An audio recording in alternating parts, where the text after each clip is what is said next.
get excited because we are painting today. And you can't paint without materials, so let's get out my easel, my canvas, and my paintbrushes and things like that.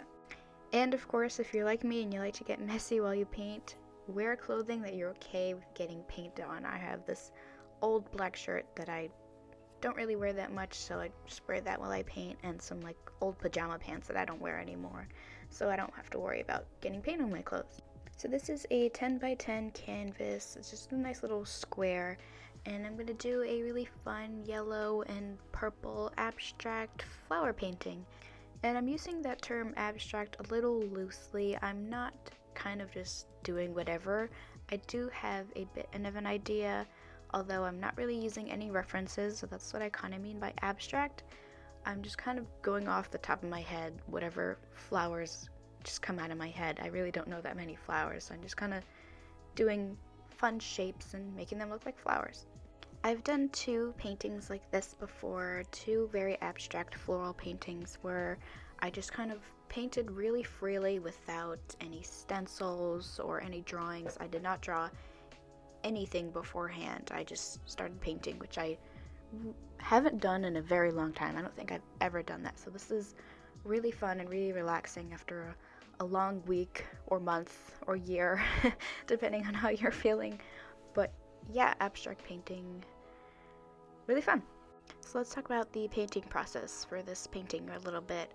I, again, didn't have any references that I followed. I just kind of started painting and mixing a bunch of different kinds of purple colors, and these flowers do look like real flowers. I tried to make them look like real flowers, because don't they look like those little like edible flowers that just kind of grow like weeds? But yeah, out of all the flowers that I did for this painting, I think the only one that I can truly name and identify is the one on the far left. Wait, that's the far right.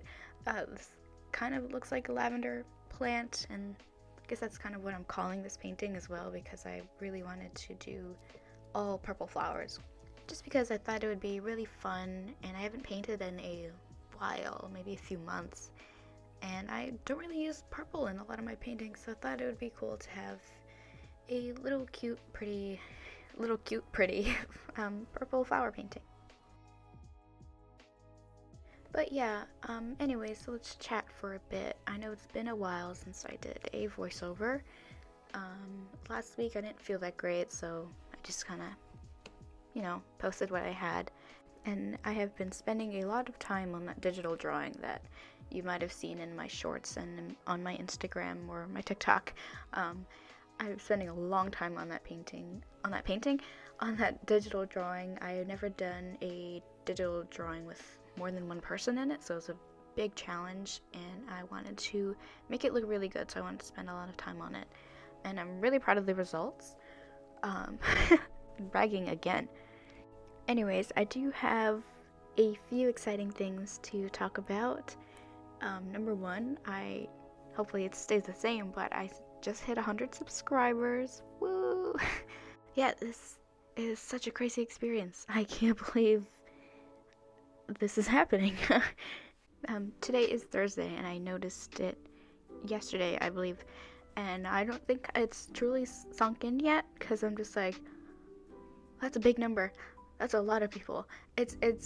I'm just like, wow, that's like kind of scary, because that's a lot of people, right? I mean, wow. But as promised, if you remembered, I wanted to do a Q&A when I hit 100 subscribers. I didn't get that many questions, which is okay, but I will still answer them. I asked my Instagram followers to ask me anything, and I did the same on YouTube. So I'll do Instagram first. Sarah Osnap asked, what has been your favorite piece you've created and why?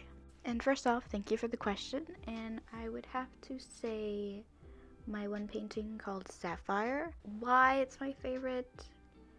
I think it's like the best hair that I've ever done. I really tried hard to recreate it, and I still haven't been able to, so it's like a one of a kind. I don't think I can ever do the hair like that again. but I just also really love how well blended it is, in my opinion. Yeah, it's been one of my favorites since I created it. Yeah, I love it a lot. And the question I got on YouTube was from Michael Rump, and they asked, what's the hardest color to paint with?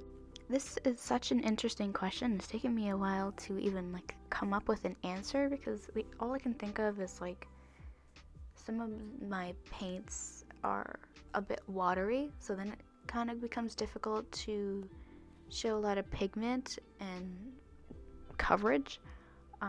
But besides that little problem, that's probably on like my paints side, nothing to do with the colors, I would probably have to say green. It's just not a color that I use that often, and sometimes I have trouble with finding the right shades and tints for it, and I go a little too dark with adding a little bit of black, and that's probably on me for mixing colors wrong. But yeah, I would have to say green. But yeah, thank you guys for your questions, and if those of you watching have any other questions, please put them down below in the comments, and maybe I'll do a full Q&A. But yeah, the second good, awesome news I have is that if you don't know, I'm in college. I'm an art major, and my art program does a like art show every year, and I'm gonna do it this year. I'm really excited. I actually just finished submitting a few of my works. We could submit up to 5, and it'll be showcased in a local art gallery. I really hope my works get selected, at least one of them. I'll keep you updated on that, but wish me luck. I'm really excited for that. Let's get back to talking about this painting. I did have some things I needed to get through to this video. So yeah, here's just me thinking about what to do. I did want to add some pops of green because I didn't want it to be all purple or all pink. I wanted to add a little something. So I just kind of went around, added some leaves to a few flowers, and then some like yellow, what's the middle of a flower called? Damn it. Yellow things in the middle of a flower. Pollen? I don't know. But yeah, went around to doing that on all the flowers. I also did the same with the littler flowers that I have around the canvas. I thought it would be really cute to add little flowers, and I did the same on my 2 other paintings, just to add something. I just wanted this to be like all flowers. And I also did something that I can't even explain in my 2 other floral abstract paintings. I did like this like series of like 3 blobs, like 3 little circles. I don't know what they are. I don't know what they do. I don't know what they even could be, but it's just, it adds space. I didn't want too much negative space on these, I guess. So yeah, those little blobs are in all of these paintings now, and if I do any more, I'll probably keep adding them. And I went around those same blobs, adding some highlights and shadows. I actually do change the color of these blobs, but I do the same when I change the colors. Oh, this is the best part. I added this neon pink, and it just really it's like a new focal point. Like with these paintings, you don't know where your eyes go. Probably straight in the middle, but I just wanted your eyes to like dart around back and forth. Maybe it's annoying, but I thought that the neon pink, it was just like the pop that this painting needed. And then I added some dark purple to some other flowers because they just kind of look bland and boring. They just looked really flat, so I wanted to add dimension. You have probably noticed that I've changed a lot of things about pretty much every flower. I kept adding things or changing the color or making it lighter or darker. I just was painting really freely. I was just trying to figure out how I wanted this to look, and I just kept changing things, and that's life and that's art. You keep changing it till you like it, and that's what I did. And that's why I spent a couple hours on this, even though it's just a little painting. But yeah, Oh, these little like stripes, dashes, I don't know what they are either. But I did it in the other paintings and I liked it and I thought it was like a cool fun touch, so I did the same with this. And in the other ones I used different colors, but for this one I just did a bright yellow, just to, I guess, fill up that negative space. I didn't want any negative space. Yeah.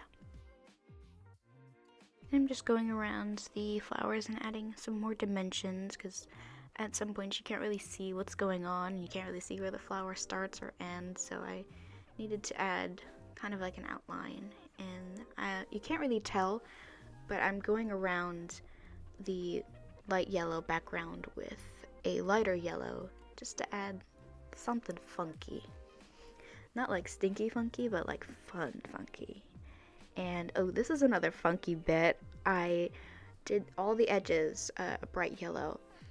I think it really turned out cool, even though it's like a hidden feature. You can't really see it unless you look underneath the painting or on top of it. But it's just a little something for me. I think it like really makes it stands out, and it kind of looks like it's framed, even though it's not. But yeah.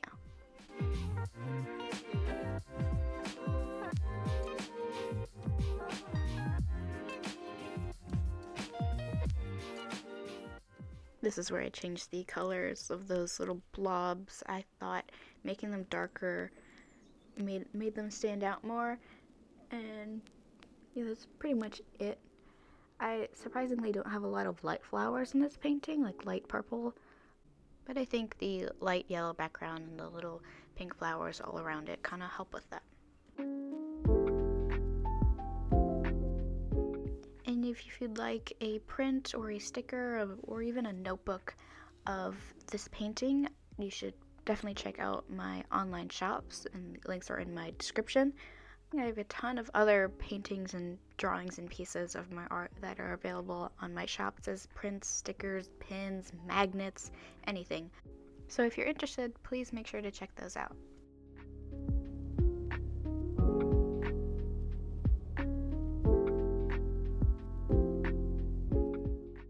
Once again, here I go changing the colors and adding more little flowers. I mean, this never stays the same, but if I kept going, painting probably would have been 2 inches thick. Not the canvas, the paint on top of it. But, you know, gotta stop somewhere. And here it is! I'm in love with it. Are you in love with it? Look at the textures, the colors. The textures are my favorite part of this. I mean, when it dried, there's all these little bumps and grooves. I love it so much. I think it's super cool. Thank you all so much for watching. Thank you for 100 subscribers.